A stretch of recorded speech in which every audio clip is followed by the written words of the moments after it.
আজকের ক্লাসে আমরা ক্লাস 5 এর রায়ো মার্টিন 2025 প্রশ্নবিচিত্রার পরিবেশ ও বিজ্ঞানের সেকেন্ড ইউনিট টেস্টের 1 নম্বর মডেল সেটের প্রশ্নোত্তরগুলি করব।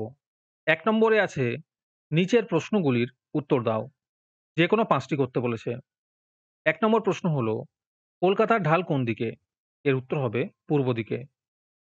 2 নম্বর প্রশ্ন হলো ভারতীয় বায়সন কাকে বলে? এর উত্তর হবে জলদাপাড়ার জঙ্গলে বড় কালো গরুর মতো যে সমস্ত বুনো পশু বাস করে তাদের গৌড় বলে। অনেকের মতে এরা হলো ভারতীয় বাইসন। 1-এর 3 নম্বর প্রশ্ন হলো প্রথম কোন পশু পোষ মেনেছিল? এর উত্তর হবে কুকুর।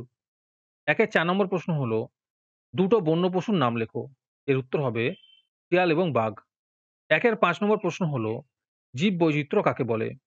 এর উত্তর হবে আমাদের চারপাশে বিভিন্ন বাস্তুতন্ত্রে বিভিন্ন উদ্ভিদ ও প্রাণী প্রজাতির সমাবেশকে একত্রে জীববৈচিত্র্য বলে। 1-এর 6 নম্বর প্রশ্ন হলো গঙ্গাকে কেন নিত্যবহ নদী বলে? এর উত্তর হবে গঙ্গা নদী বরফ গলা জলে পুষ্ট। সারা বছর নদীতে জল থাকে এবং নৌ পরিবহনযোগ্য, তাই গঙ্গা নদীকে নিত্যবহ নদী বলে। তারপরে 2 নম্বরে আছে শূন্যস্থান পূরণ করো। যে কোনো 5টি করতে বলেছে। 2-এর 1 নম্বর প্রশ্ন হলো কোনো বন্য পশুই অকারণে ড্যাশ করে না। এর উত্তর হবে আক্রমণ করে না। 2-এর 2 নম্বরে আছে রুইয়ের ড্যাশটা পাখনা। এর উত্তর হবে 7টা পাখনা। 2-এর 3 নম্বরে আছে বৃষ্টির সম্ভাবনার কথা ড্যাশ হয়তো বুঝতে পারে।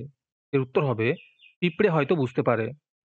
2-এর 4 নম্বরে আছে রাঢ় অঞ্চলের সব জায়গায় ড্যাশ মাটি। এর উত্তর হবে উর্বর মাটি। 2-এর 5 নম্বরে আছে গঙ্গা ড্যাশ হিমবাহের গোমুখ থেকে শুরু। এর উত্তর হবে গঙ্গোত্রী হিমবাহের। 2-এর 6 নম্বর প্রশ্ন হলো গাঙ্গেয় সমভূমির দক্ষিণ অংশটাই বিরাট বন ড্যাশ। এর উত্তর হবে সুন্দরবন। এই মডেল সেটের ফুল ভিডিও আমাদের চ্যানেলে ছাড়া আছে, তোমরা সেখানে গিয়ে দেখে নিতে পারো।